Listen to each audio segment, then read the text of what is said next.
Assalamualaikum, Cik Zul.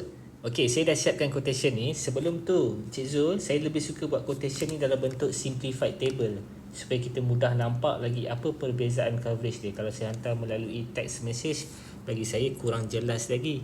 Mudah-mudahan Cik Zul nampak apa yang saya nak sampaikan. Kalau tak jelas, terus tanya saya. InsyaAllah saya akan bantu. Dan sebenarnya Cik Zul, quotation ni kita boleh custom made tau. Kita boleh ubah sesuai mengikut berapa sebulan yang kita mampu nak contribute dan berapa nilai hibah yang kita nak sediakan pada family kita. Okey, Cik Zul, kita mulakan dulu dengan plan A. Plan A ni, nombor 1, jika berlaku kematian biasa. Kematian biasa ni termasuklah kematian akibat COVID-19, pandemik, Omicron, Delta, atau kematian akibat sakit, meninggal mengejut, meninggal dalam tidur. Nilai hibah dia starting RM500,000. RM500,000 ni lah akan diberikan direct kepada penama kita, waris kita, 100% milik diorang. Orang lain tak boleh nak dicabar. Dan sebenarnya Cik Zul, nombor 2 ni penting. Sebenarnya hibah ni bukanlah akibat kematian saja. Jika dia uji hilang upaya kekal. Baik, hilang upaya kekal ni contoh stroke, lumpuh, ataupun kehilangan kedua belah kaki, buta, pekak. Senang cerita, mestilah kita nak bergerak dari point A ke point B, mestilah kena minta bantuan orang lain. Nak buat kerja harian dah tak boleh. Okay? Cik Zul, jika diuji hilang upaya kekal, pasti akan hilang pekerjaan. Bila hilang pekerjaan, pasti akan hilang income. Jadi bila hilang income, macam mana kita nak menyara keluarga kita? Jadi ini adalah backup plan kita.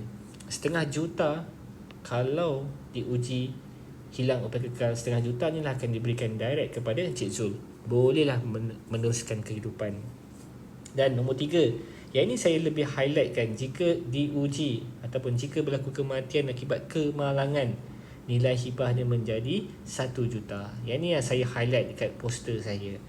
Kematian akibat kemalangan tak kira lah dekat tempat kerja pun boleh, dekat rumah pun boleh. Okay? Especially atas jalan raya. Tak kira lah naik motor ke, naik basikal ke, naik kereta ke, risiko dia memang sangat tinggi. Jadi RM1,000,000 ni akan diberikan direct kepada penama. Kalau tempat awam 3 kali ganda, kalau dekat luar negara 4 kali ganda. Tadi double. Tempat awam ni contoh lift jatuh, kebakaran dalam bangunan. Okey. Dan nombor 4, kita bagi pampasan jika diuji penyakit berjangkit. Kategori A dan B ni berbeza, nanti saya akan kongsikan list penyakit dia. Kategori A dapat RM5,000, B dapat RM10,000. Contoh kategori A sekarang HFMD kan.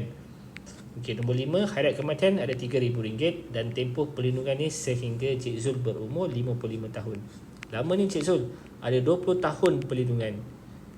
Kalau kita ada anak kecil, mungkin dia dah habis sekolah, dah start bekerja pun cari income sendiri kan. Dan kebiasaannya umur 55 tahun ke atas ni, komitmen dah berkurangan dan mungkin saving dah meningkat. Komitmen ni contoh liabilities kita, hutang, mungkin dah nak habis. Kita pentingkan 20 tahun pertama ni dulu. Nanti Prudential akan auto extendkan sehingga 100 tahun perlindungan tu. Nombor 7, bayaran bulanan percuma, tak perlu bayar lagi dah jika diuji sakit kritikal. Sakit kritikal ni contoh antara top penyakit lelaki adalah sakit jantung, kanser, buah pinggang, tumor otak dan banyak lagi. Jika diuji sakit kritikal tak perlu bayar lagi dah, waive.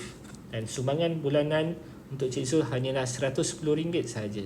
Cik Zul, kalau kita simpan 110 dekat bank, baru ada RM1,200 lebih. Kalau 10 tahun baru ada RM12,000 lebih. 20 tahun baru ada RM24,000 lebih. Okay? Kita nak kumpul sampai RM500,000 ni memang makan puluhan tahun, alias kita berniaga kan. Dekat sini kita caruman serendah sebulan 110 je, kita dah mewujudkan cash instant RM500,000. Okay, next Cik Zul, plan B. Saya suka pelbagaikan quotation. Kita boleh custom made lagi, kita boleh custom lagi. Nanti Cik Zul kalau nak berapa nilai, okay, kita boleh custom lagi. Dan plan B ni, tadi kita dah cover basic sum covered 110, kita boleh dapat nilai hibah RM500,000.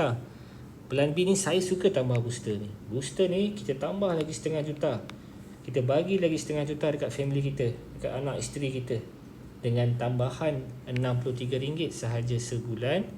RM63 ni kita dah boleh menyediakan, kita dah sediakan RM500,000 pada family kita tambahan.